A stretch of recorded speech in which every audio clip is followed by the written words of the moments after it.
All right, today we're looking at a breakdown of President Trump's December 17th address, specifically the new $1,776 Warrior Dividend, and how that plays against, his sinking approval ratings and some real economic jitters. Yeah, and this material is, it's incredibly rich. The level of detail on the data, the fact checks, it's really commendable work. But of course, we're here to talk about taking it to the next level, really maximizing its impact. Absolutely. The piece does a great job setting the stage. The administration was feeling the heat, and this speech was obviously a big political response. And that's a perfect place to start.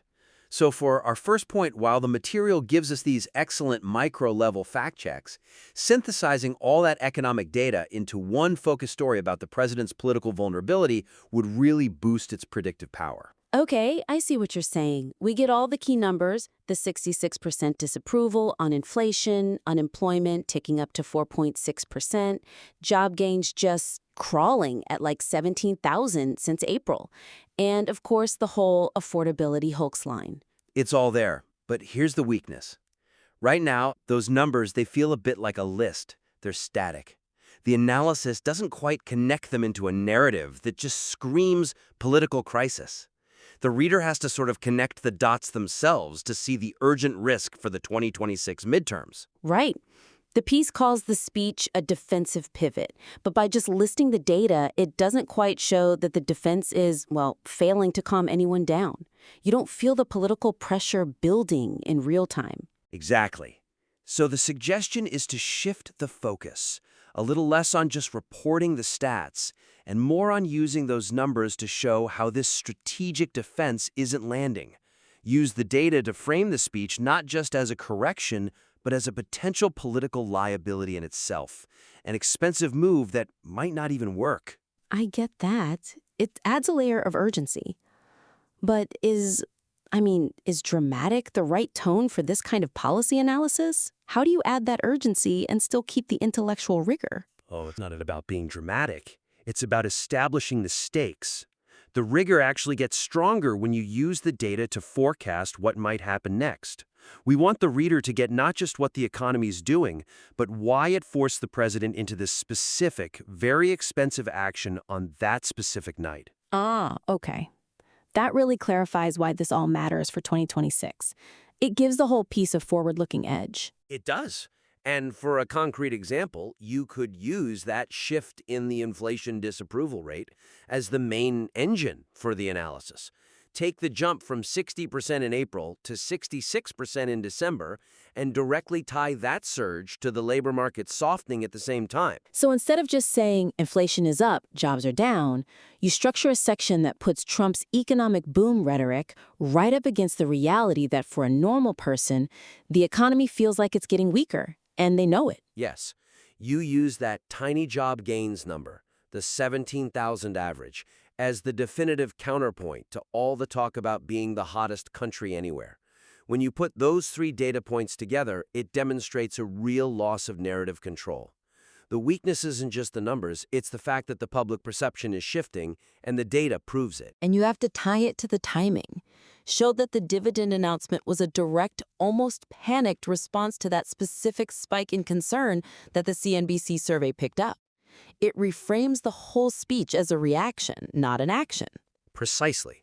That level of synthesis elevates the whole thing from just strong fact-checking into a really high-level strategic assessment. Okay, so if we agree that the shaky economy is the crucial backdrop, let's talk about how the analysis handles the president's actual claims. The verification work is solid, but the way it's structured, I think, hurts the flow. Yeah, that's the perfect transition. To increase the narrative flow and intellectual rigor, the fact-checking parts need to be less siloed and more woven directly into the discussion of the president's big rhetorical points. Right. Right now, it's like, here's what the president said. And then, maybe a few pages later, here's a detailed log of why that was wrong. It's very methodical, but maybe too much so. That's the weakness right there. The reader has to jump back and forth to really grasp the tension, that huge gap between the rhetoric and the reality. When you box the information up like that, you dilute the punch of the discovery. If he makes a wild claim, the reader shouldn't have to wait to find out it's not true. The contradiction has to land instantly. It slows the whole thing down. It starts to feel less like a critical essay and more like a book report with a list of corrections at the end. That's a perfect way to put it. So the suggestion is structural. You adopt a sharp claim-challenge-consequence model for the big topics, immigration, foreign policy, all of it. You state the claim, and then you immediately hit them with the data that challenges it. The intellectual punch is just so much stronger. It makes the analysis feel more, combative? In a good way. Let's take that immigration claim. That one was a real whopper. It was. So when you present the claim that for the past 7 months, 0 illegal aliens have been allowed into our country, the fact that this is a statistical impossibility has to be the very next thing the reader sees. The way it is now, the absurdity of the claim gets delayed. So the challenge is instant. It immediately frames his statement for what it is, a rhetorical signal to his base that the problem is solved, not an actual statement of fact. You see the political strategy at work right away. Exactly. The immediate challenge makes the reader think about the speech as an exercise in shaping reality, not just reporting it. And look at the foreign policy bit, too. The piece mentions the questionable claim of ending 8 wars. And the material has that killer detail, that real-time context. U.S. Southern Command carried out a strike that killed 4 people while the president was speaking. The contradiction is just immense. Then that contradiction has to be right there, front and center. Use that real-time data point to immediately complicate or just flat-out contradict the whole restored American strength message.